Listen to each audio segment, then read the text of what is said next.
1000 कार्तिक मास के जो स्नानों का फल होता है और 100 माघ स्नान का जो फल होता है, ऐसे ही जब बैसाख महीने में 1 करोड़ नर्मदा जी के जो स्नान का पुण्य फल प्राप्त होता है, वह मात्र कुंभ के एक पर्व का स्नान करने से हमको पुण्य फल प्राप्त होता है। इसलिए आज हम इस वीडियो में बात करेंगे कि महाकुंभ क्या है, क्यों है और क्या कारण है और सनातन संस्कृति के लिए कितना महत्वपूर्ण है।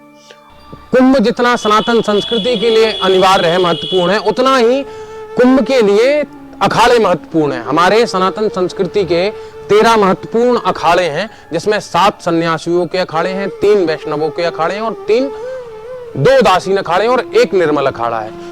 तो सबसे पहली बात तो अगर आप अपने साथ माताओं बहनों को लेकर जा रहे हैं तो उनको सदैव अपने साथ रखें और वहां फोन नहीं चलेगा, इसलिए इस बात का ध्यान दें कि फोन करके आप ढूंढ नहीं पाओगे। आपके घर के जो लोग हैं उनके सबके जेब में आपके घर का पता और 2 4 6 मुख्य नंबर रहे, ताकि पुलिस अधिकारी और खोया पाया केंद्र से जो लोग आपको संपर्क करके आपके संबंधित लोगों को आप तक पहुंचा सकें। अच्छा, अब तीसरी बात यह है कि जितने मुख्य स्नान है उन मुख्य स्नानों से एक दिन पहले और एक दिन बाद तक प्रयागराज स्टेशन बंद रहेगा, तो इस बात का भी ध्यान दें। चौथी बात यह है कि आपको वहां पर ये देखना है कि वहां कोई ऊंचा पजामा और जालीदार टोपी पहन के वहां किसी को थूक थाक के कुछ ना खिला रहा हो। ऐसा अगर आपको देखने को मिले तो तुरंत उसका प्रतिकार करें और 100 डायल कर पुलिस को बुलाएं। ये बाबा जी की सरकार है और सरकार में बाबा जी ने स्पष्ट कह दिया है कि ऐसा नहीं होगा। अच्छा, एक बात और, अब आपको वहां पर कुछ धूर्त लोग देखने को मिलेंगे, जैसे कि जो भगवान को नहीं मानते हैं, भगवान को गरियाते हैं दिन भर, फिर वो अपनी दुकान लेकर वहां पहुंचेंगे। जैसे कि एक वो रामपाल है और ब्रह्मा कुमारी, ये जो राधा स्वामी सत्संग व्यास, उनका नाम राधा स्वामी है, लेकिन वो राधा स्वामी और ठाकुर जी को सबको गरियाते हैं। ऐसे लोग आपको दिखे तो उनका प्रतिकार करो, उनसे कड़े सवाल पूछो कि जब आप इनको मानते नहीं है तो यहाँ क्यों आए हैं। सादर जय श्री राम मित्रों, मैं आपका अपना बंटी महाराज प्रस्तुत हूँ व्योमपथ के इस नए अंक के साथ। और इस अंक में मैं आपको कहीं भारत दर्शन यात्रा के अंतर्गत भ्रमण नहीं करा रहा हूँ, ना ही किसी देव स्थान पर लेके जा रहा हूँ, अपितु इस अंक में हम बात करने वाले हैं पूरे 144 वर्षों बाद जो दिव्य संयोग बना है और जिस संयोग के मूलभूत में हम सभी सनातन संस्कृति के मानने वालों का एक सबसे बड़ा धार्मिक त्योहार जो भारत की भूमि पर मनाया जाता है, जिसको हम कहते हैं कुंभ। 3 प्रकार के कुंभ होते हैं। एक अर्ध कुंभ होता है जो हर 6 साल में पड़ता है, एक कुंभ होता है जो 12 वर्षों में पड़ता है, एक महाकुंभ होता है जो 12 × 12 यानी 144 वर्षों के बाद पड़ता है। और हम सभी सौभाग्यशाली हैं कि हम 2025 के इस महाकुंभ को अपने इन नेत्रों से दर्शन कर पाएंगे, क्योंकि कुंभ एक इतना बड़ा धार्मिक आयोजन है जिसमें 50 से 70 करोड़ लोग आते हैं, रुकते हैं, खाते हैं, पीते हैं और अपने पूर्वजों को, अपने पितरों को तर्पण इत्यादि करके उस महापुण्य के भागी बनते हैं, जिसको कि शास्त्रों में कहा गया है कि सहस्त्रम कार्तिके स्नानम माघ स्नानम शतानि च बैसाखे नर्मदा कोटि कुंभ स्नानम तत्फलम। अर्थात 1000 कार्तिक मास के जो स्नानों का फल होता है और 100 माघ स्नान का जो फल होता है, ऐसे ही जब बैसाख महीने में 1 करोड़ नर्मदा जी के जो स्नान का पुण्य फल प्राप्त होता है, वह मात्र कुंभ के एक पर्व का स्नान करने से हमको पुण्य फल प्राप्त होता है। इसलिए आज हम इस वीडियो में बात करेंगे कि महाकुंभ क्या है, क्यों है और क्या कारण है और सनातन संस्कृति के लिए कितना महत्वपूर्ण है। इसको महाकुंभ इसलिए कहा जा रहा है क्योंकि ये प्रयाग में 12वां कुंभ है और मैं चूंकि सनातन संस्कृति के उन 13 अखाड़ों में से एक अखाड़ा यानी श्री दिगंबर अखाड़े से दीक्षित हूं।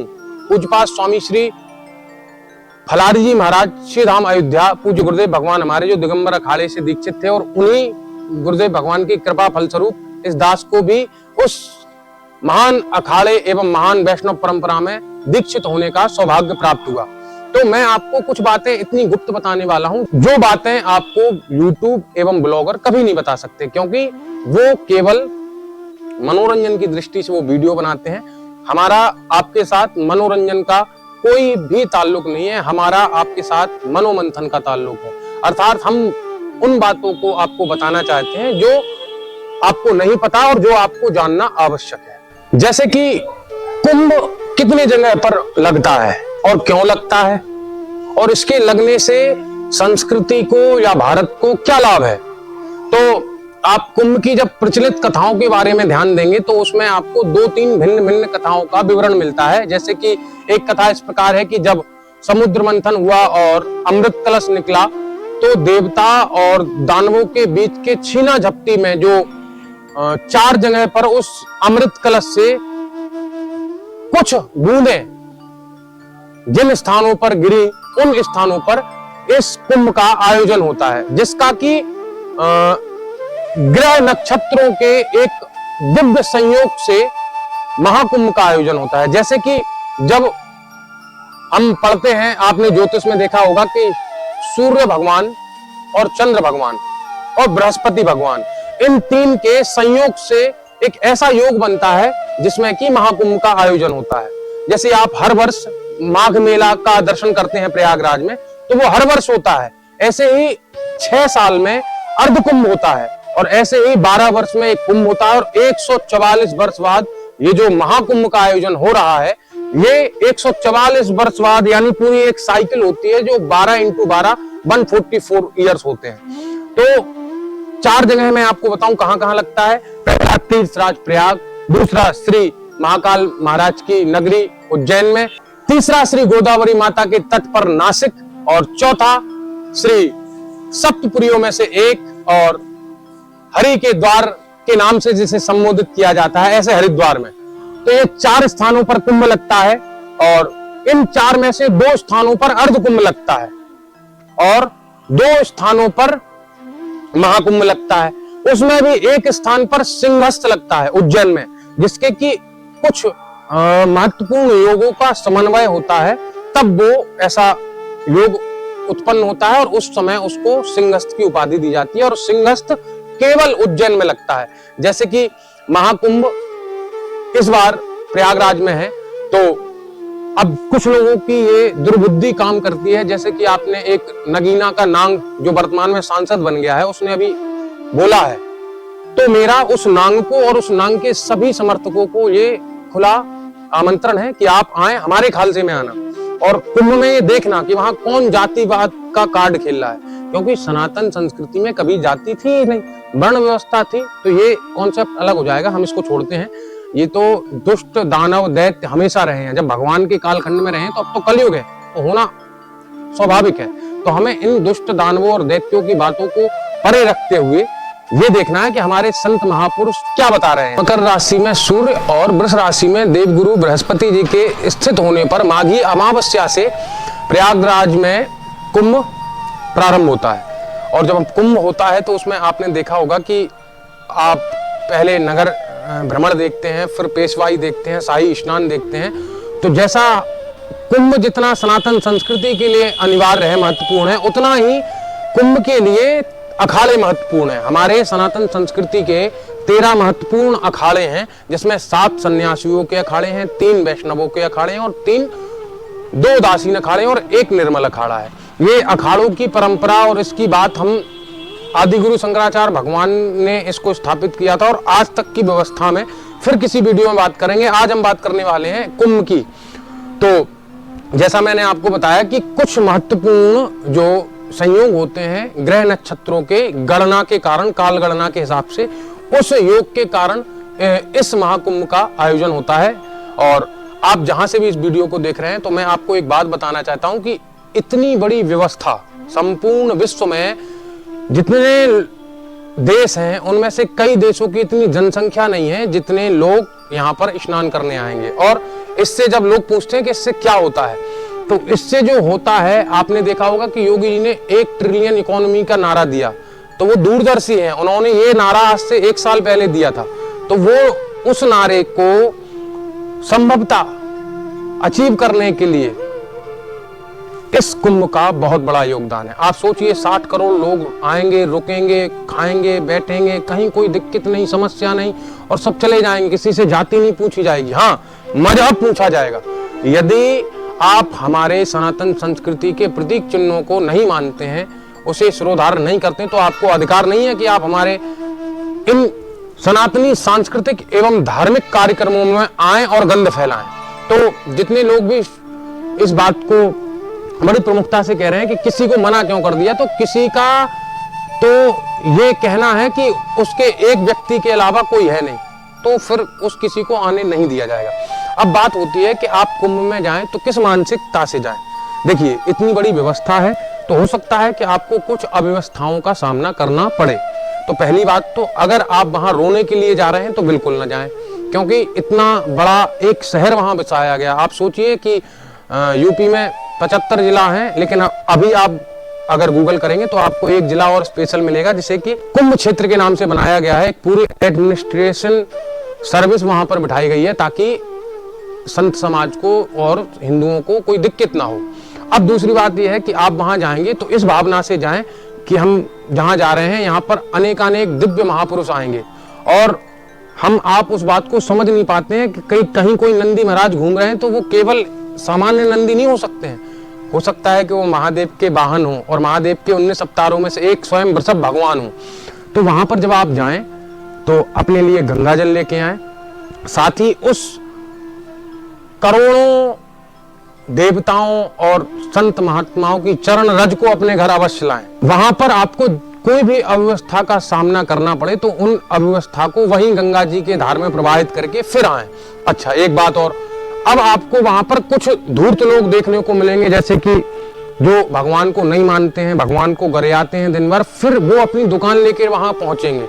जैसे कि एक वो रामपाल है और ब्रह्मा कुमारी, ये जो जी को सबको गरियाते हैं, ऐसे लोग आपको दिखे तो उनका प्रतिकार करो, उनसे कड़े सवाल पूछो कि जब आप इनको मानते नहीं है तो यहाँ क्यों आए। अच्छा, दूसरी बात, आप जब वहां जाएं तो वहां सिर्फ जो बड़े और वर्चस्वशाली लोग हैं उनके खालसों में और उनके अखाड़ों में ना जाएं।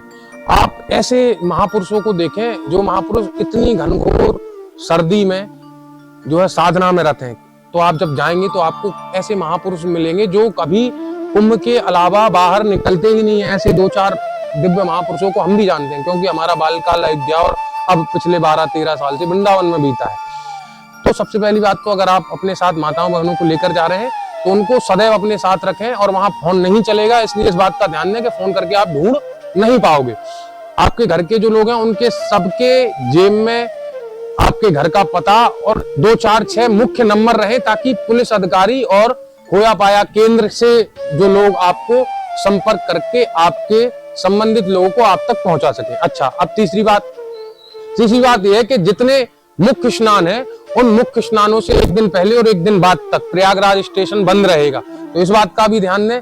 चौथी बात यह है कि आपको वहां पर ये देखना है कि वहां कोई ऊंचा पजामा और जालीदार टोपी पहन के वहां किसी को थूक थाक के कुछ ना खिला रहा हो। ऐसा अगर आपको देखने को मिले तो तुरंत उसका प्रतिकार करें और 100 डायल कर पुलिस को बुलाएं। ये बाबा जी की सरकार है, उस सरकार में बाबा जी ने स्पष्ट कह दिया है कि ऐसा नहीं होगा। अच्छा, मैं भी कुंभ में पहुंचूंगा 2 दिन बाद, तो आप लोगों से एक निवेदन और है कि आपको अगर ऐसे कुछ अनैतिक कार्य होते दिखें, चाहे वो हो सकता है साधु वेश में हो, लेकिन वो साधु नहीं हो सकता है, क्योंकि साधु सिर्फ इन 13 अखाड़ों से निकले हुए लोग होते हैं। आपको साधु कभी भीख मांगते नहीं दिखेगा, क्योंकि उसने ईश्वर को मांग लिया, वो इन तुच्छ मनुष्यों से क्या मांगेगा। जो आपको रेल में बसों के पास ट्रैफिक एरिया में जो आपको कपड़ा पहने मिलते हैं, ये साधु नहीं है, इनने ताना बाना पहन लिया और वो साधु अपने आप को नो। और ये कुंभ हमारे सनातन संस्कृति के उदय में एक सहायक होगा, तो इसलिए आप भले एक दिन के लिए जाएं, कुंभ में अवश्य जाएं। और ये तो वैसे भी बहुत महत्वपूर्ण है, क्योंकि ये हमारी तीसरी पीढ़ी में हुआ होगा, यानी मैं, मेरे पिताजी और पिताजी के पिताजी के पिताजी यानी पर बाबा ने ऐसा कुंभ देखा होगा। 144 साल आज से आप कम कर दो तो 100 साल तो सीधे कम कर दो तो 1925 हो गई, और 1925 में से 44 साल आप और कम कर दीजिए कि कितने साल हो गए, 1880 के समथिंग में ये कुंभ पड़ा होगा। तो आप सोचिए हमारी तीसरी चौथी पीढ़ी के समय ऐसा कुंभ पड़ा था, और तब तो हम गुलाम थे, लेकिन फिर तब भी हुआ था ये कुंभ, आज भी हो रहा है। हम जब मर जाएंगे, हमारे बच्चे भी मर जाएंगे, सब मर जाएंगे, कोई रहे न रहे, ये कुंभ होते रहेंगे। और ये कोई मनुष्य नहीं तय करता है, ये ग्रह नक्षत्र तय करते हैं। और ये हमारे लिए बहुत बड़ा आस्था का प्रतीक है। इतना बड़ा आयोजन पूरे विश्व में कहीं नहीं होता है, ना कभी हो सकता है। और इसके बारे में जितना बोलते रहो कम है। कुल मिला के बात ये है कि 144 वर्ष बहुत बड़ा कालखंड होता है, और इस कालखंड में संयोगवश हम अभी इस कालखंड में जी रहे हैं, तो हमको अवश्य जाना चाहिए और वहाँ जाके हम दिव्य भव्य कुंभ के साक्षी बने और हमारे बाबा जी को आगे लेके चलना है। तो उसके लिए भी उस व्यवस्थाओं को देखना आवश्यक है कि बाबा जी एक साधु होने के नाते मुख्यमंत्री के तौर पर कैसा काम कर रहे हैं। तो मैंने आपको प्रायः समस्त जानकारी देने का प्रयास किया है, फिर भी कुछ रह गई हो तो कोई बात नहीं, हम कुंभ में जाके आपको और जानकारियां देंगे। और एक बात और बताऊं आपको, तो आप कुंभ की कथाओं को सुनेंगे तो इसमें 3-4 कथाएं आती हैं।